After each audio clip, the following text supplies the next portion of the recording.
సంగారెడ్డి జిల్లా నారాయణ ఖేడ్ మాదక ద్రవ్యాల దుర్వినియోగం మరియు అక్రమ రవాణా వ్యతిరేక దినోత్సవం సందర్భంగా భారీ అవగాహన ర్యాలీ నిర్వహించారు. ఎస్పీ పారితోషి పంకజ్ ఆదేశాలతో డీఎస్పీ వెంకటరెడ్డి నేతృత్వంలో తహసీల్దార్ గ్రౌండ్ నుండి రాజీవ్ చౌక్ వరకు ర్యాలీ జరిగింది. ర్యాలీలో విద్యార్థులు, పోలీస్, ఎక్సైజ్, మున్సిపల్ విద్యాశాఖలు పాల్గొన్నాయి. డ్రగ్స్ సేవించే వారి సమాచారం కోసం టోల్ ఫ్రీ నంబర్ 1908 కు ఫోన్ చేయాలని డీఎస్పీ సూచించారు. పలు శాఖల అధికారులు, స్థానిక ప్రజలు ఈ కార్యక్రమంలో పాల్గొన్నారు.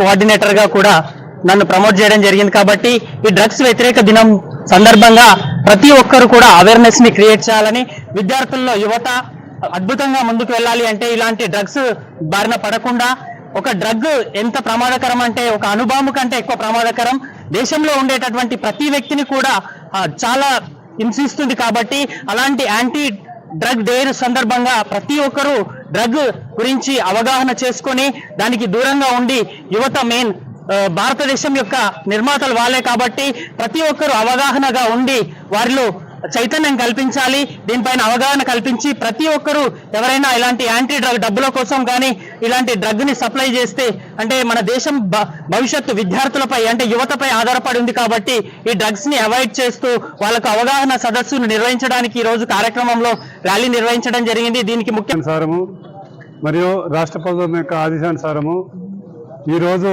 నారాయణఖేడ్ పట్టణంలో ఈ యాంటీ డ్రగ్ డే సందర్భంగా వివిధ స్కూల్ సంబంధించిన పిల్లలతోటి అన్ని డిపార్ట్మెంట్ల అధికారులు, పోలీస్ డిపార్ట్మెంటు, మిగతా ముఖ్యంగా ఎక్సైజ్ డిపార్ట్మెంటు, ఎడ్యుకేషన్ డిపార్ట్మెంటు, మన మున్సిపల్ కమిషనర్ గారు, మిగతా సంబంధిత శాఖలందరూ కూడా ఈరోజు నారాయణఖేడ్ పట్టణంలో స్టిల్ గ్రౌండ్ నుంచి రాజీవ్ చౌక్ వరకు విద్యార్థులందరూ పాల్గొని ఈ ర్యాలీని సక్సెస్ఫుల్ చేశారు.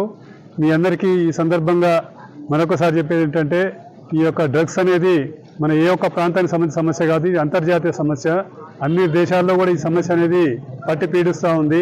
దీన్ని నిర్మూలించడానికి ప్రభుత్వ పరంగా రాష్ట్ర ప్రభుత్వం చాలా చర్యలు చేపట్టింది.